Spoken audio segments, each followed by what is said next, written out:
So thank you all. My name is Naresh Agarwal. Some of you know me, and I'm an associate professor at this school. It is my seventh year now, I think.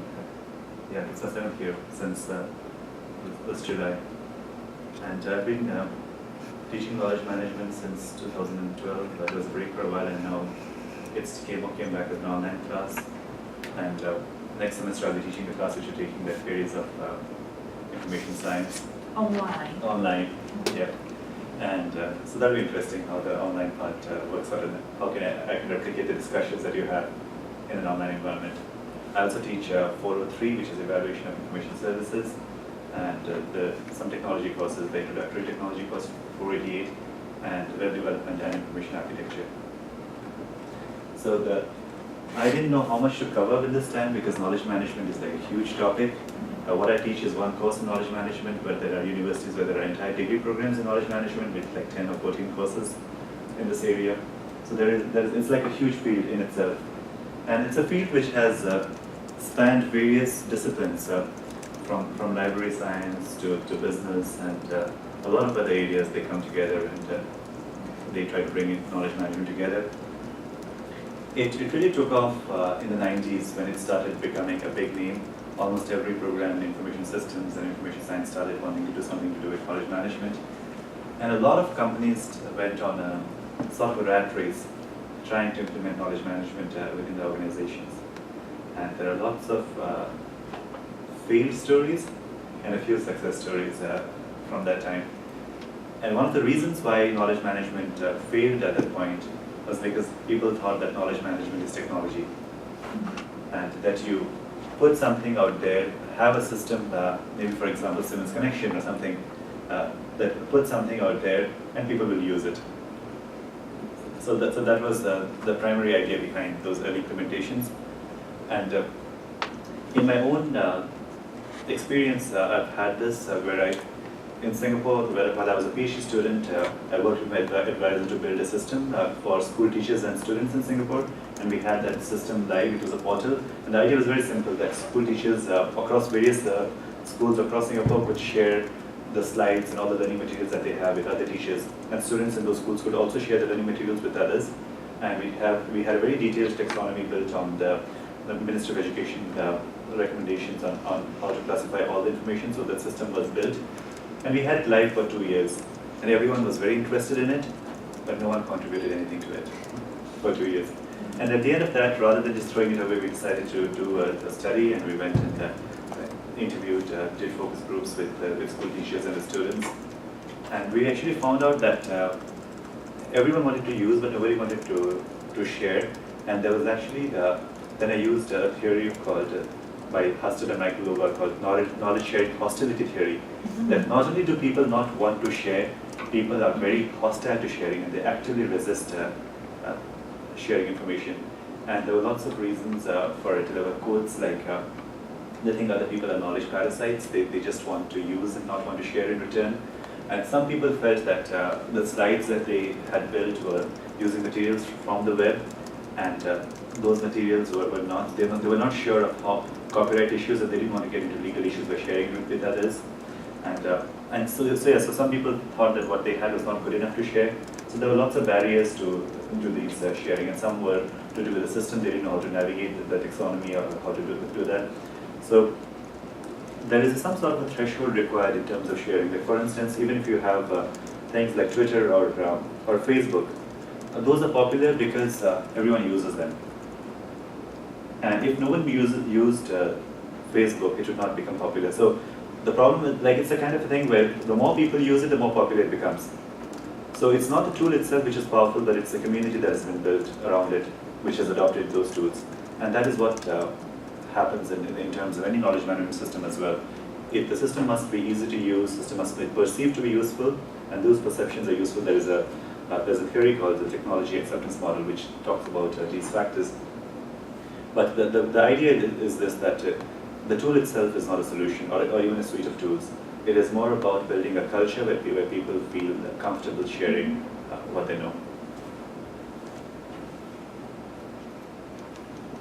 So we'll try and cover a few things. We'll look at some definitions of knowledge management. We'll identify the types of knowledge.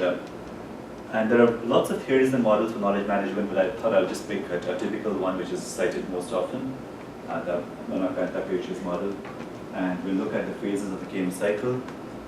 And we'll then look at some tools to map to different phases of this game cycle, and then describe how you might go about implementing knowledge management. And if we have time, we'll look at knowledge management in the library context. So a lot of companies and organizations have recognized the value of knowledge management, and since the 90s, people have been asked that, do you think the knowledge which your employees hold is useful or not? But what has been found is that all the knowledge pretty much walks into the doors at 9 a.m. and then walks out the door at 5 p.m. or whatever time the library or the archive or any other organization when it closes. So it's how do you preserve all this which is there in people's heads. Now, of course, you can write books and you can have slides and you can do that. You can document stuff, but what you document is really the tip of the iceberg. It is a very small part of what people actually know. And one of the problems that I found, even in places like Simmons and other places as well, is that we often share formalized knowledge. So let's say we have meetings, right?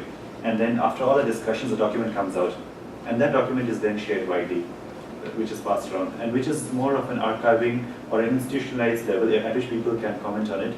But a lot of things in terms of the comment which someone makes, the discussions that you have on a particular issue, the way you arrive at a certain thing, those discussions are often lost.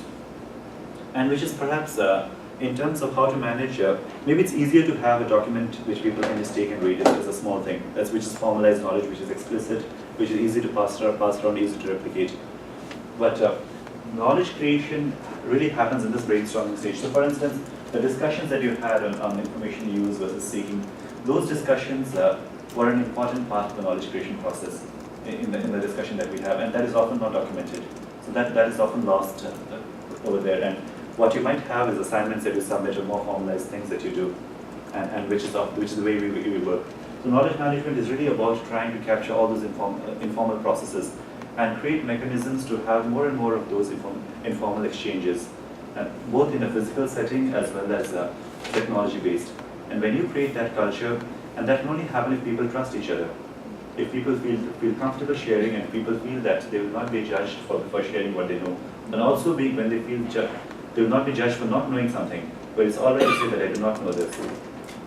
So that is a sort of a culture where knowledge management thrives. And it's really a chicken and egg problem, because some people say that you need to have a knowledge sharing culture for KM to succeed, and some people say that you need to have knowledge management for knowledge sharing, for the culture to happen. So it's like which one comes first. But mostly it's culture which is a very significant part of knowledge management. So in terms of defining knowledge management, it is really an attempt to recognize what is essentially a human asset. And when you talk about a human asset, it's really buried in the minds of individuals, right? So how can you really manage something which is in your mind? So it's a misnomer. Like even the fact that I go and tell someone that I want to manage the knowledge which is there in your head sounds really funny. Like, what right do you have to manage something which I know, right? So it's a difficult term, and what I like to say is that rather than trying to tell people that we want to implement knowledge management in this organization, maybe a good strategy is to say that how can I make your life easier than what it is? Because that's what really knowledge management is about. It is about going and telling people that what can I do to make your life easier. And those are the goals of knowledge management. So typically when there are strategic goals which any company or organization or a university or library has. So for instance, let's say in a university setting, the goals can be improving student retention, or improving research productivity, or improving the prestige and reputation, or getting in more revenue. Whatever is the other goals, or having more student intake or student retention. These are larger goals which the organization has. Then you need to pick any one of those goals and then make that as a strategic priority, and then take in knowledge management as a solution to try and achieve that goal. You cannot really come and say that, okay, I want to have greater knowledge sharing. For what?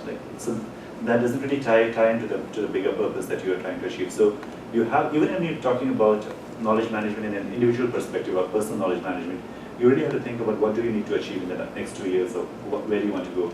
And then how can you use the knowledge management principles to help you achieve that? So tying into the larger strategic purpose is very important. Yep. So here you are leveraging Just taking in this individual asset, and then you're trying to bring it all together and make it an organizational asset. That is a key part of knowledge management. So other definitions have included things like capturing a company's collective expertise wherever it resides, in databases, on paper, in people's heads, and distributing it to wherever it can help produce the biggest payoff. So it's more like creating a teachable moment. So for instance, when we implemented Moodle as a new system, it was difficult for people to accept it initially because there were lots of new things to learn. And the technology team which was trying to implement it, they did a lot of things. They had drop-in hours over here in the lab and all that, where people could come in with the problems and have those sessions. But the issue was that, let's say someone is working on creating a course site at 2 a.m. at night, right? And at that point in time, you do not have access to the problem that you realize. So the question is trying to understand your audience, the employees that you're trying to help with knowledge management, and to see how do they work, and what are the times when they need, and what sort of knowledge they need, and then trying to see what mechanisms help. So for instance, even a simple thing like, let's say there's a group of faculty which are supposed to work together in a common area, developing a new concentration or something, and their offices are located in different floors or in different places. So trying to cluster their offices close to each other can become a good mechanism for knowledge management. The other is design of buildings as well. Like you have this hallway over here, which may not be a good design when you try to have an implementation for knowledge management. Let's say you have a common lounge in the center, and the offices are all around that. So when people come even as they walk to the offices, they'll have small conversations. And those so the lounge is right there. You see people as you come out and as you go in. So that becomes more conducive to knowledge sharing. When the new provost came in, she started something very interesting. She had faculty lunches on Wednesdays.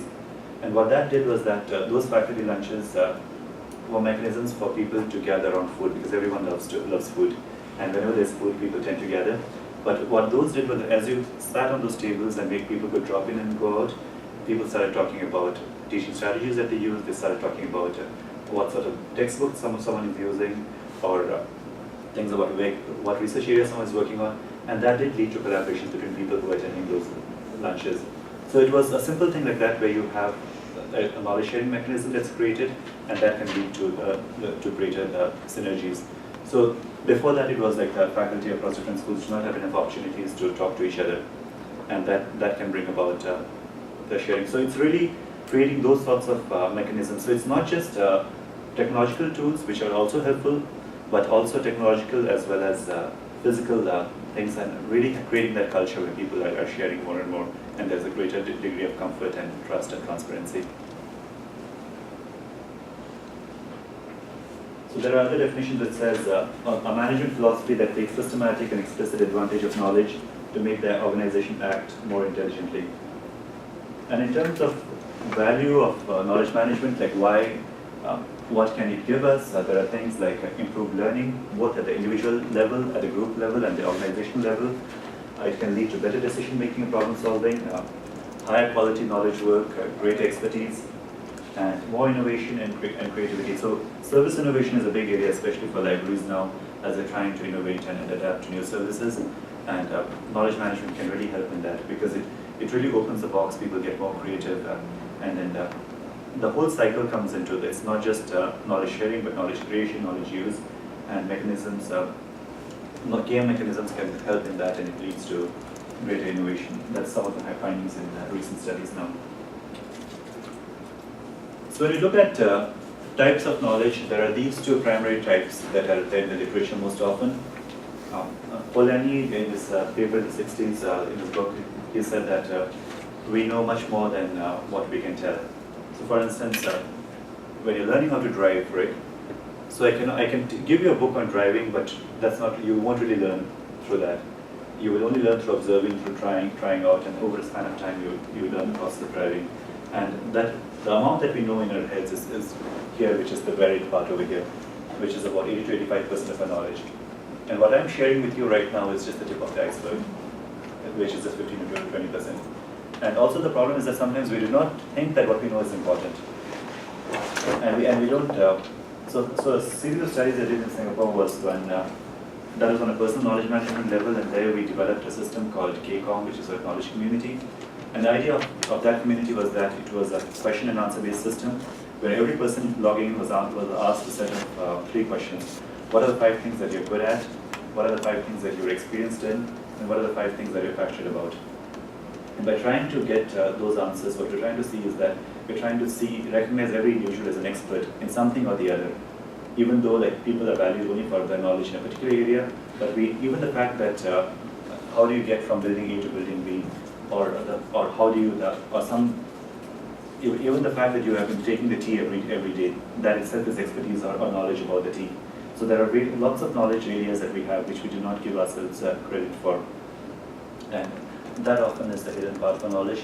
And what we can qualify is this part in terms of writing it in terms of books or documenting it.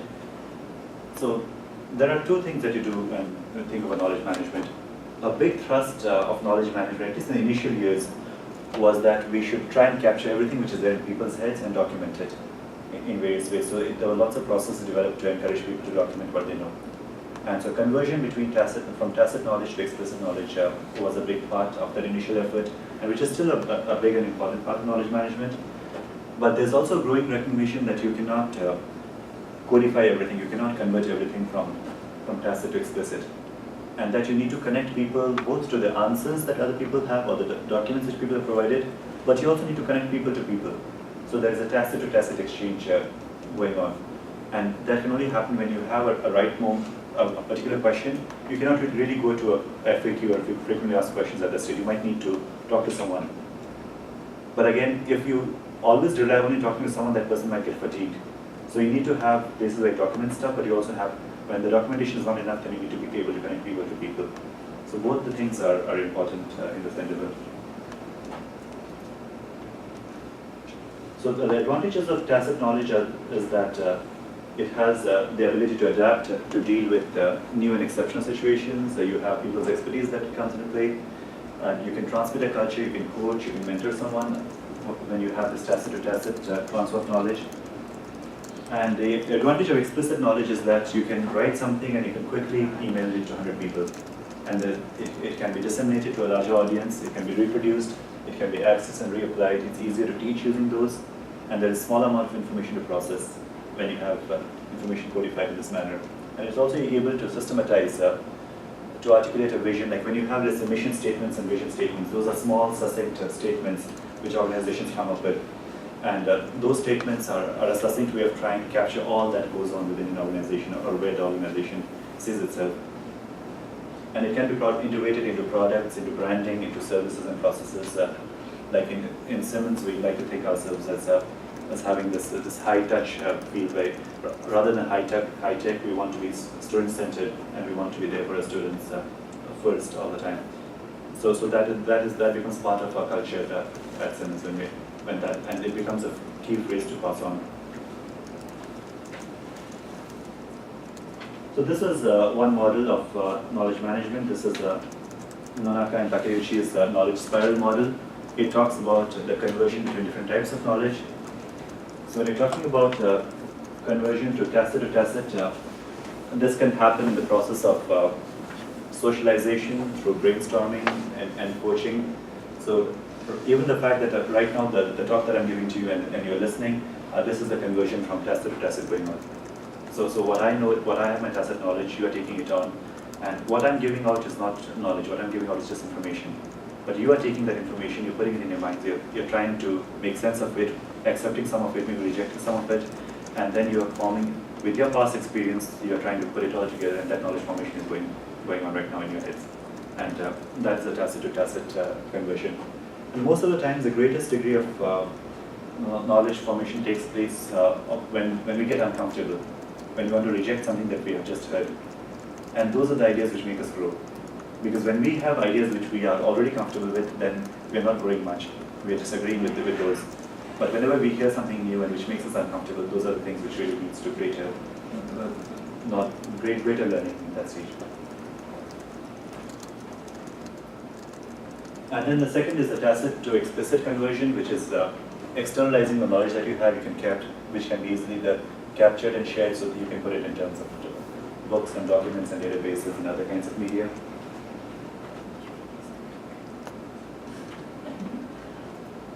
And then you have the explicit to explicit conversion, where you are taking things which are there. So let's say this entire field of information visualization and even data science is trying to take all the data which is there beforehand, and now you're trying to make sense of it.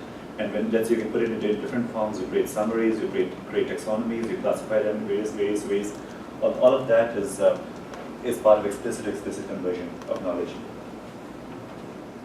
And then there is an explicit to tacit. So let's say if I take a book and if I read it, so this is explicit information, and now I'm trying to convert it to my tacit knowledge.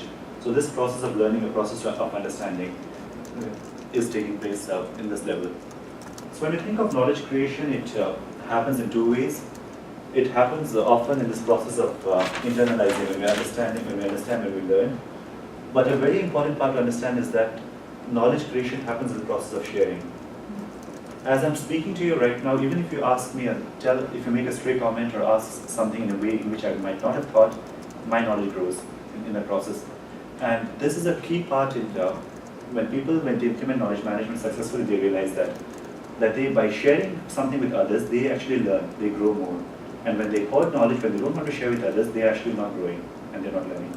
So this process of sharing with others is actually a beneficial process where your own knowledge growth is happening a lot in that. So Nonaka and Takeuchi then said that there is a spiral model which is going on throughout. So this process is not like one process, it kind of goes on and it's a continuous process in an organization. So it's really trying to create mechanisms for each of these to happen more regularly, in more systematic manner in an organization, is for knowledge management to flourish. So here you can create a culture, you can have technologies to help achieve these, but really it's trying to recognize, firstly to study to what extent these are happening, in what ways do you have currently for tacit to tacit conversion for these, and how well are those mechanisms working, and what do you need to improve each of these processes. So this is a very simple diagram, but it actually captures the entire essence of knowledge management in terms of what are the things that you need to do. And then you cannot really take one tool and say that do it. Like take this one and do solve all the problems. You really have to find a tool which everyone sits together and agrees on that is the best tool to develop or to use. So there are lots of studies on different phases of the KM cycle. People have come up with terms like ways for knowledge, capturing knowledge, creating knowledge, or contributing to knowledge, codifying, this converting from tacit to explicit, refining knowledge, sanitizing, synthesizing, filtering some knowledge, sharing and pulling together of knowledge, organizing, accessing, learning, applying, evaluating, reusing. And there's an interesting called divesting term here. So divesting actually implies that getting rid of knowledge. Sometimes some information might just add on to things and which is not really useful. And you need to make a strategic decision to, like libraries make a decision to read the collection from the collections that they have. So it's a similar process where you decide to get rid of knowledge which you don't want to manage anymore. So it's those kinds of decisions in terms of KM cycle. So Kimis Dalkir, she's a professor at McGill University. She's written books on knowledge management, and she has sort of summarized these phases into three distinct phases. One, she calls it knowledge creation and capture as one phase, and sharing and transfer as a second phase, and the third is acquisition and use as a third phase. I try to use the term use and application and use rather than acquisition and use. Acquisition is part of the process of acquiring knowledge. It's more, and that is close to the information seeking part that you have. So when you're trying to seek information from various sources. So let's look at some of the studies that might be applicable. So this is the paper that you've read, and it's knowledge management implementation in library, mapping tools and technologies to phases of the KM cycle. So I'll just highlight some of the key points from that paper.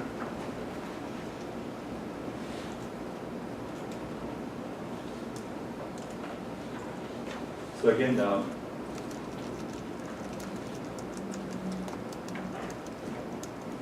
one thing from this paper is that there is this example here that if KM and people are the horse, technology is the cart. Okay? We have to be careful that the cart does not pull the horse. That technology is not pulling the knowledge management initiative, but rather people are driving that. So you put people first, you put culture first, and then you decide on what tools and technologies would be most suited to that.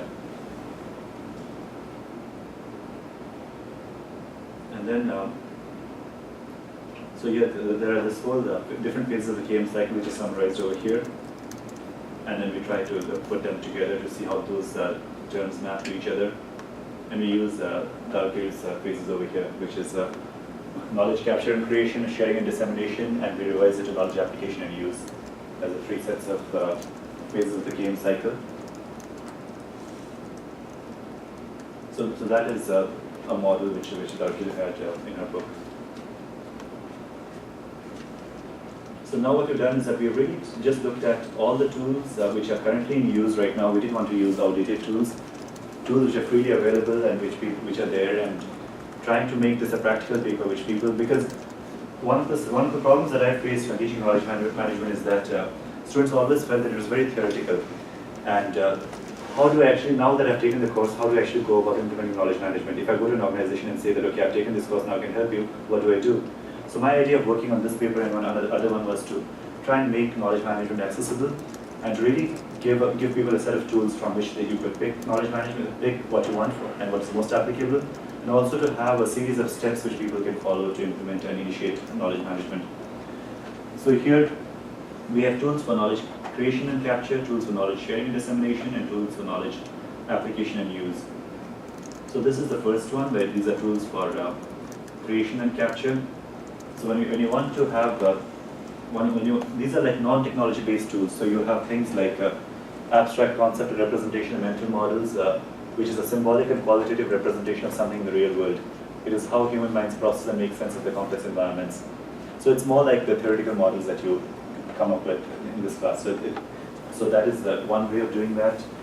And then you can have other things like dialogue sessions, after action reviews, brainstorming, bringing guest speakers, what we're doing right now, right? So in the sense, it presents the opportunity to bring a fresh perspective or point of view in a seminar or workshop. And in a library context, what it does is that it applies to knowledge capture. So the community meets at regular intervals, inviting guest speakers leads to a tacit knowledge exchange. Okay?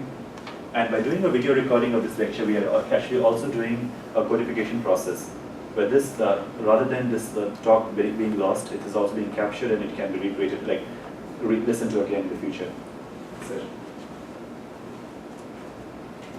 and then you can have other mechanisms called knowledge exchange, or exit interviews, knowledge cafe, and so on. Knowledge marketplace, learning history, roadmaps, as a plan to how to do things going forward. So let me see if I can rotate this.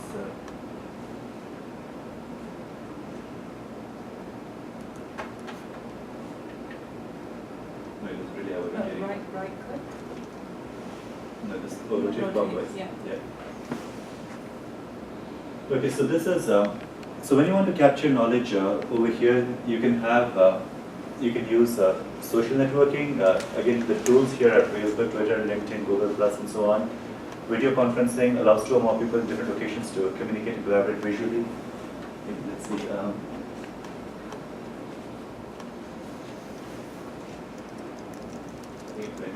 Those are knowledge.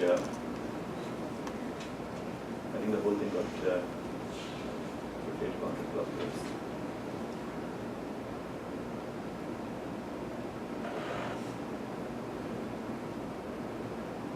Okay, so maybe I'll just show you from here. So this is co-browsing, which is screen sharing or remote support. So you can actually share a common screen and browse together when you're collaborating on something. And there are tools on this, again, Live Look, Skype screen sharing, GoToMeeting. So what GoToMeeting, for instance, I use that a lot for research collaborations. It allows you to share your screen, and then you can work together, you can brainstorm and create knowledge. So you're working on a research paper together, so you're working together to create knowledge in that process. And you can have support for things like collaborative visual reviewing, collaborative writing, document sharing through wikis, and creating a knowledge profile. So this is what I was telling you about the KCOM example earlier, the knowledge community. So that is one way of capturing the knowledge held by individuals. And then you can have things like for mind mapping and diagramming, which is creating a concept map of knowledge. And I do that in the knowledge management class. What we have done is that every week when we have students have discussions online, And also when they do the readings, they are building on a concept map for the class. So that we are trying to have this document everything that they do in a very simple mechanism where they can click and see things in a visual representation of what all they've learned through the week. And social content, video recording, whiteboarding, all of these are things which organizations use, but they may not be realizing or doing it in a systematic manner. Now, if you try to put it in the 4 quadrants of Monaka and Takeshi's model, then you can pick and choose the tools which would apply to each of those quadrants and see that okay, which are the ones that we want to implement and use it for our setting. And these are the methods for knowledge sharing and dissemination. Again, collaborative physical workspace. So I gave you the example of a common meeting space in a building, and where you have rooms on the sidelines. You will have maker spaces in libraries now. So all of those are places where knowledge exchange and creation both take place. You can have a community of practice, which are people who come together for a common interest. Let's say faculty interested in a common research area, they come together to work together. So that's one thing. A directory of experts, social network analysis. So there are these 2 terms. One is called what is, right? What is. And the other is what should be.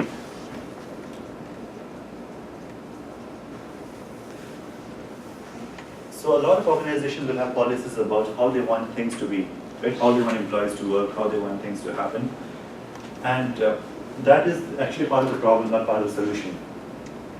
Knowledge management is really about trying to understand what is. How do people work? Who do they go for knowledge? How is the knowledge exchange taking place? What are the barriers they face?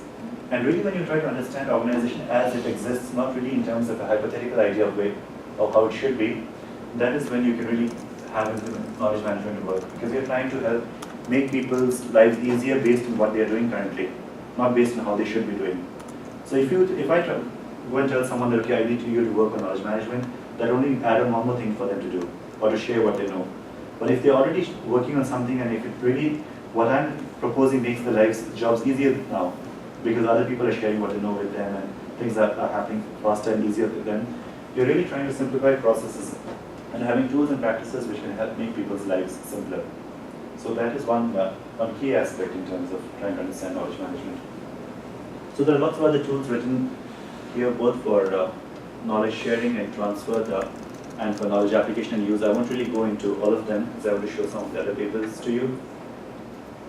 So the second paper that I wanted to discuss was, or maybe before we go there, there is, there was a framework here that we came up with. So the framework here is that this is from an academic library setting. So you have various services at the library. There's engagement, acquisition, circulation, technical services, interlibrary loan, and so on. And you have a set of tools. So the organization needs to evaluate those tools based on the perception of usefulness and a perception of ease of use, and then pick the tools for knowledge capture or creation, tools for knowledge sharing and transfer, and tools for knowledge application and use. And then even within that, you will have people who will be innovators, who will be very enthusiastic about adopting knowledge management, and you will have early adopters. So your idea, when you want to implement knowledge management, you need to identify those people within the organization. Bring the innovators in, bring the early adopters in, and then get them to form a small group and get them to begin working on knowledge management, and then come up with a pilot site that you implement it on a small scale on one small project. And when that succeeds, then you can bring it down to the early majority of people who are very resistant to sharing, very resistant to adopting something new. And then you need to have reward mechanisms for sharing. Like for instance, yesterday we had a faculty meeting where we talked about a grant, for an innovation grant which faculty could apply for. And one very interesting aspect of the grant was that the projects must be innovative and collaborative. So which means that you must do something new, and then you must work with a friend. And that is one of the key parts. So it's mechanisms like this which can enable knowledge management, because what you're trying to do is that you are trying to put a premium to collaborating. So rather than working alone, if you're working with someone, you get this money, right? So having policies like that. So let's say even when you encourage co-authored articles as opposed to single-authored articles. So that becomes you're putting a reward to collaborating with, working with people. So all of that. So simple policies like this can go a long way into creating a culture of knowledge sharing, and where people are rewarded for working with each other.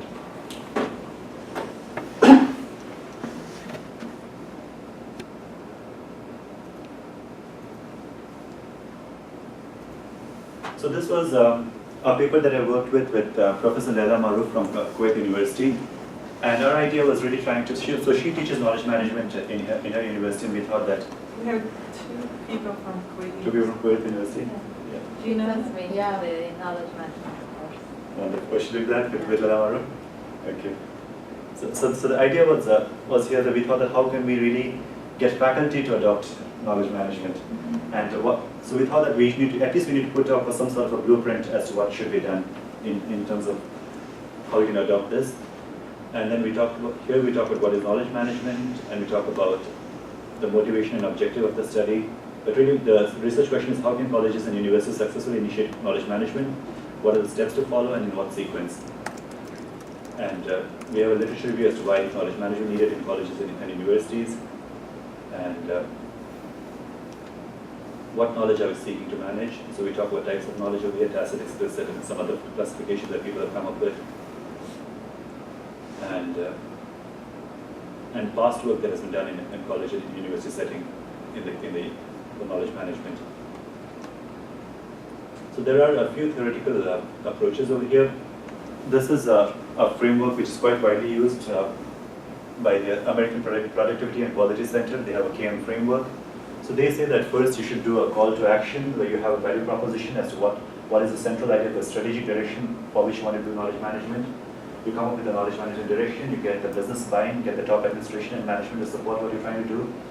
Come up with a roadmap and a strategy to implement knowledge management, and then come up with a detailed project plan and infrastructure needed and the budget for it. And then you have a dynamic program, and later on it should become a part of the culture, it should be embedded in practices and the way you work over time. Okay, so that is one of the frameworks which is quite widely used for knowledge management implementation. And this is the SET KM model. So this model talks about an idea of BA. So BA here really means enabling context. So what are the things which need to be in place for knowledge management to succeed? And here, so there are a few things which come in terms of knowledge management enablers. One is culture, which is very high, that it should be there. And the second is technology. So having technological support is important. Having the physical infrastructure for knowledge management and the processes for that. And then also a set of measures, because you need to be able to measure that knowledge management is actually successful or not. So you should have a mechanism to measure that at every stage as to how you've been doing. And you cannot really have an externally imposed measures. The team that is implementing, the employees themselves should come up with measures for success initially on, so that later on as the time passes, they can see how they've done with their own measures that they came up with. So here he talks about tolerance to honest mistakes, creation of meeting and sharing organizational spaces, care, trust, commitment, lenience in judgment. So there is no loss of status for not knowing. So that is important for knowledge management. Openness to new ideas and innovation, and organizational culture, and physical layouts. All of those are important pieces here. So this was the lens we used. This was Odell and Grayson's framework for knowledge management. So these are the enablers she talks about: culture, measures, technology, and infrastructure. Are 4 basic things required. And then the plan was to have the first planning stage, design phase, implementation, and scale up, and a central value proposition as to why you want to do it. So here, so each step is explained in detail over here. Like we have what to do in step 1. So first step we say is that you need to form a KM planning team and find a champion from top administration.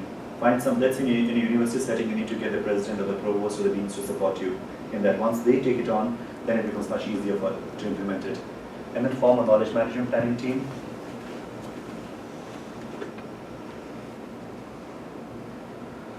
So the mechanism will be the conversation of knowledge management with top administration and subsequent consultation for team formation involving various stakeholders. The outcome is buy-in for knowledge management and support and resources in terms of people and budget. By the time this step ends, a facilitation and planning team, including facilitator, faculty, staff, and representatives from administration and students should be in place at this stage. And the second stage we say is that identify the knowledge management goals and priorities. What is it that you want to do? Like, is there a perceived crisis that you want to resolve, or is there an opportunity that you want to get to where knowledge management can help? Align the goals of knowledge management with the university or department or school goals, and identify and prioritize the critical knowledge that you need to manage. What is it that you're trying? what aspect do you first want to focus on. Let's say you want to create more research, so that's one aspect that you want to focus on. And then you hold a series of retreats at this stage. So we have more details written over here in terms of what you do. But the idea here is that this is enabled by a series of retreats involving various stakeholders. And the outcome of this process is the identification of need, priority areas, for example, student retention, research output, etc., and the critical knowledge that the university is seeking to manage. And you need to choose a pilot site, a school or a department or a unit. It should also be identified for KM implementation. So at this stage, the planning team must give way to a knowledge management design team. So this design team could consist of either the same members who were there in the early retreats, or you can get in new people with expertise in knowledge management. And the design team must have representatives from the technology team at this stage, who will form a crucial backbone for enabling knowledge management. And then you go on to the design stage, which is facilitated by a design team. So here this is a key step. We are actually doing further studies on this. We have just done a faculty survey to identify whether they think the universities are ready for knowledge management or not. And we surveyed all the ALA accredited LIS schools and that.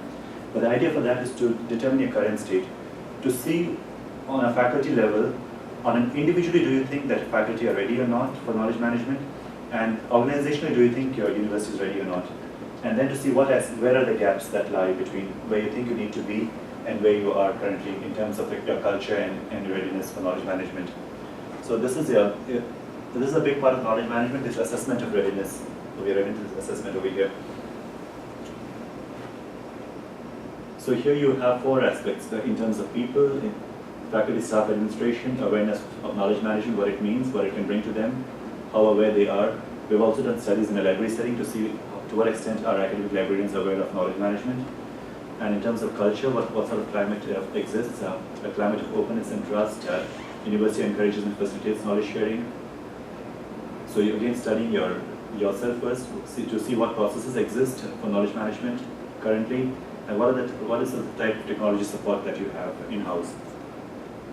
And it's known as a capability assessment. So it can be done through a survey, through interview, or through focus groups to determine the KM capabilities relating to people, culture, processes, technology, etc. The design team will design, pre-test, pilot, and then send out a survey to all faculty and staff in the site chosen for the pilot. The outcome will be a relative rating for each priority area and an overall assessment of the state of KM readiness of the pilot site where you want to implement knowledge management. And then you have, once you know how ready you are or not, then you determine the approach for knowledge management, which will align with your culture and your state of capability to enable knowledge sharing and for knowledge creation within your firm.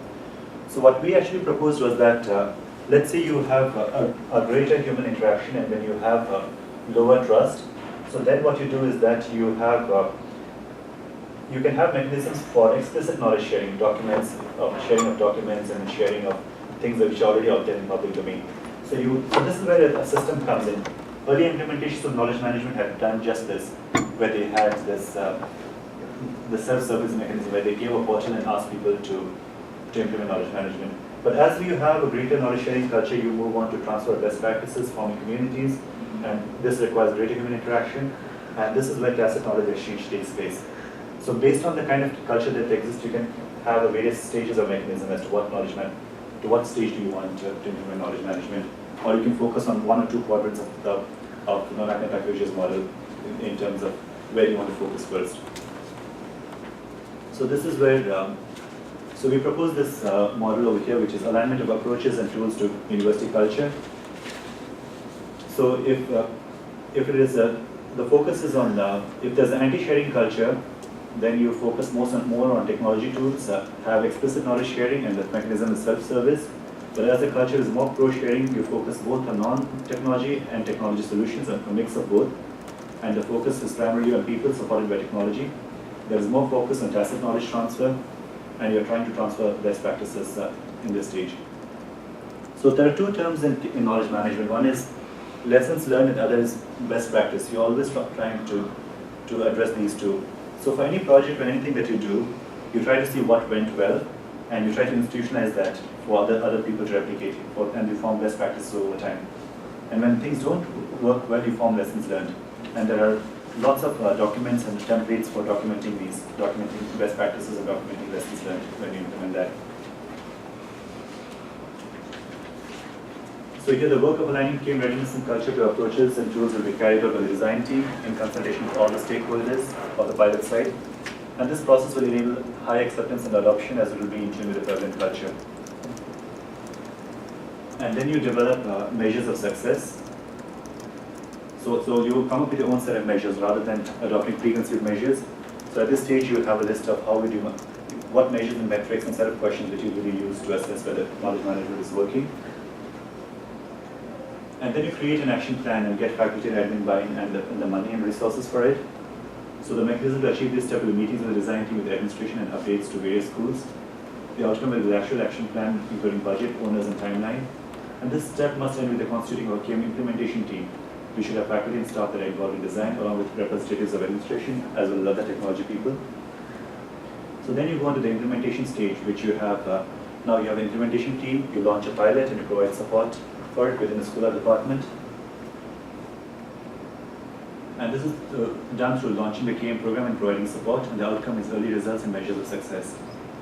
And in step 8, you capture success stories of how well things have worked, what are the changes that they were able to bring about, and you publicize early results. And the mechanism for best practice capture includes interviews, surveys, videos, and storytelling, etc. And for disseminating, you have newsletters, talks, presentations, and so on. And then once it works over here, then you scale up to other units. So the next part is about you realign, because a few months would have passed by this time, you would have maybe a year would have passed, and you see if the objectives have changed, you need to realign knowledge management to a new set of objectives, or you want to reaffirm the objectives that are already chosen, and then you scale up, and then you repeat the process with other units, and you repeat this. So that is, so we have a summary of all the steps over here, steps, mechanisms, and outcomes, and this is taking it back to the initial framework that we use for the response. So this is for initiating KM in a college or university environment. So these were the two main things I wanted to touch upon in terms of the tools as well as the steps. The other studies that we have done, this is in a library setting. This was an interview of about 100 academic librarians, asking them about what are the strategies they actually use for knowledge sharing and for knowledge retention and transfer. That is, when people leave the library, how do they retain the knowledge that they have? And when new people join, how do they transfer the existing knowledge to them? So this was a qualitative interviews as part of a larger survey study. And then we used Nonak and Takeuchi's model as a lens for this. So let me just go to the findings towards the end. So there are lots of findings for each question. But let me just show you the final framework maybe. Yeah, so for outgoing employees, for people who are leaving, the way they convert from tacit to tacit is from training, networking, and then for incoming employees, they have storytelling, visits to the library. For documenting, they have documentation, storytelling, and then for incoming employees, I think they said this part is not applicable. And then they have a digital repository for explicit to explicit conversion, and for explicit to tacit, again here they have documenting and storytelling. So these were a summary of some of the mechanisms which they came through the answers of the respondents over here. And then we actually made other recommendations based on this in the paper. And the final thing that I wanted to just touch upon briefly was another study which was asking what is the benefit of knowledge management? And how can knowledge management lead to innovation in library services? So we did a study trying to link the two. And the research question here was, how does knowledge management affect service innovation in academic libraries? And how do different phases of the KM cycle affect service innovation? And how do the different phases of the KM cycle affect each other? So those were the major research questions over here. And this was the research model. So we had our hypothesis, we had these phases: knowledge capture and creation, sharing and transfer, application and use, and innovation over here. And hypothesis 1 was that capture and creation leads to innovation, sharing and transfer leads to innovation, and application and use leads to innovation. And that these phases affect each other. The capture affects sharing, and sharing affects application and use. And what we found here is that we had strong support for I think 4 hypotheses, but not for one. That between knowledge capture and creation and innovation, we found strong support, and between application and use and innovation, we found strong support as well. And this was also significant, capture leading to creation leading to sharing, and sharing leading to application. But what was interesting was that this was not significant. Knowledge sharing leading to innovation. And what we thought that the reason why this might be happening is because sharing is, while it's an inherent part of knowledge management, it's important to share knowledge, but that itself does not lead to innovation. The innovation part is really happening when you're creating new knowledge, or when you are actually applying what you have created. So sharing is like an inherent part, but it has no direct relationship with innovation. That's what we found as key findings. So that I thought that related to your prior conversation, the difference between sharing and use. Okay, so that was all I wanted to cover briefly. It's really actually a huge field, and this is kind of a brief snapshot. So I'm ready for questions at this stage. So, can you just articulate how you differentiate information and knowledge? What is your? So the way it actually depends on who you talk to. Like I've read studies of Brenda Derwin, and she defines information the way people in knowledge management understand knowledge. So she says that information does not exist in isolation. Information only exists as it is applied, as it is understood by the human mind. So she defines information in that manner. And people in knowledge management define knowledge in that manner, as knowledge is what exists, is what is there in people's heads. And the way I now try to understand is that I look at these two classifications, the tacit knowledge and the explicit knowledge. So I think this explicit knowledge is information, and the tacit knowledge is knowledge. Right? So as soon as I write it down somewhere, as soon as I speak it out, that becomes information. But as long as it's in my head, it's knowledge, and if it goes into your head, it's knowledge. So and this is just my one theory. I have not really done any studies or looked at literature to affirm that. But I thought it would be interesting to do a wider study of maybe students or asking them about how do you distinguish between information and knowledge, and how do you define these. But it's one way of understanding this. It makes it simpler that knowledge is something which resides in our heads, and what we talk to other people is what is explicit. Yeah, because it's like once you try to put knowledge into a linguistic form, it loses some of its nuance. It loses perfect. Yeah. It's like Chomsky's I language and E language, so I think of it. But yeah.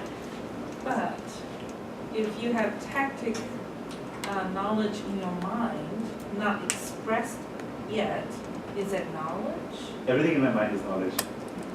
Well, knowledge is supposed to be structured, sort of very well defined.